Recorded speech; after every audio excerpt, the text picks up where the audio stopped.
Well, now in this module, we will learn the remaining part which will complete this operating activities, in fact. And that remaining part is about the cash collections for interests and dividends and cash payments against the interest, which are the financial charges, and dividends, which are the distribution for equity shareholder.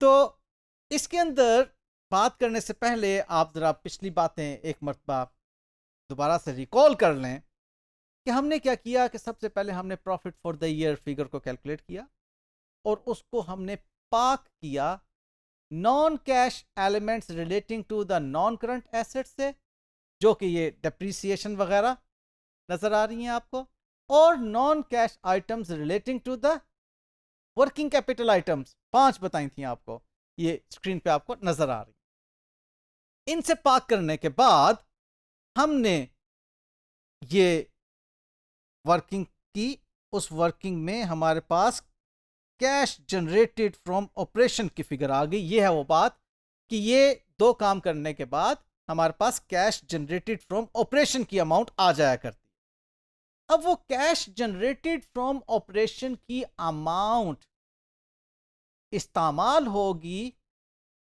To calculate net cash inflow और खुदा ना खास्ता cash outflow, क्योंकि याद रखिएगा operating activities में अगर cash outflow होता है तो ये खुदा ना खास्ता वाली बात है, बहुत बुरी बात है अगर कोई ऑर्गेनाइजेशन अपनी ऑपरेटिंग एक्टिविटीज में कैश जनरेट नहीं कर सकी, कैश इनफ्लोज नहीं लेकर आ सकी, तो फिर उसके बारे में आप समझ लीजिए कि हालात बहुत ही ज्यादा खतरनाक है। So entities must generate cash flows from its operating activities.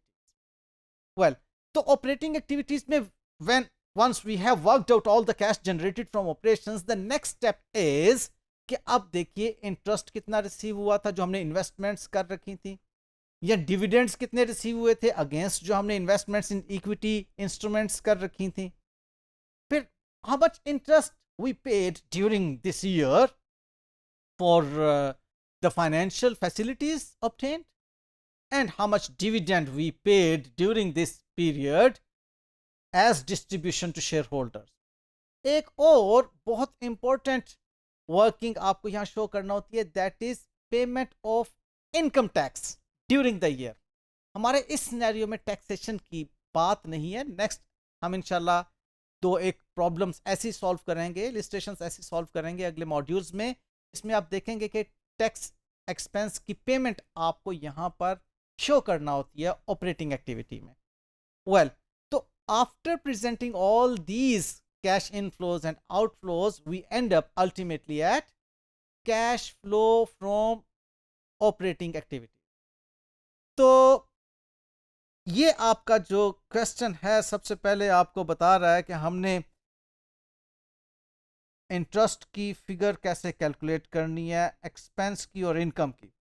Investments पे इंटरेस्ट इनकम होता है और फाइनेंशियल फैसिलिटीज़ जो लोन लिए होते हैं उस पर इंटरेस्ट एक्सपेंस होता है कैलकुलेट, और उसको हमने फिर देखना होता है कि अगर उसके कुछ अमाउंट ड्यू हैं उनकी रिवर्स वर्किंग करने के बाद हमने फिर उसकी कैश पेमेंट और कैश कलेक्शन तक पहुंचना होता है। एनीवेज, आपको ये बात याद है कि एक्रूअल बेस्ड आपने एक रिवर्सल की थी प्रॉफिट की फिगर में ताकि आप प्रॉफिट फ्रॉम ऑपरेशंस तक पहुंच सकें।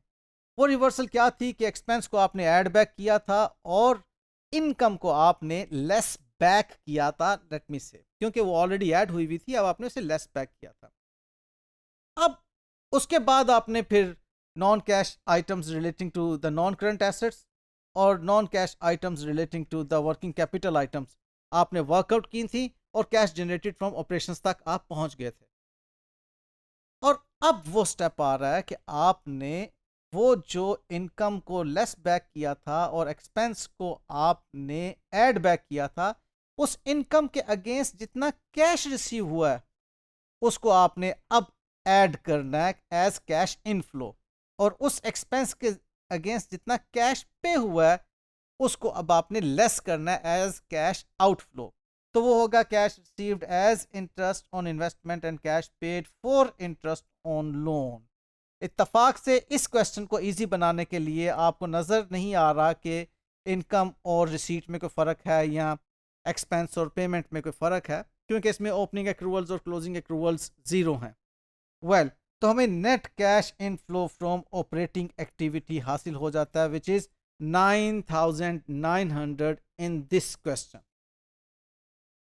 तो इम्पोर्टेंट पॉइंट्स जो हैं इसके अंदर वो क्या हैं जो कि आप बिल्कुल अपने जहन में अच्छी तरह से समझ लें।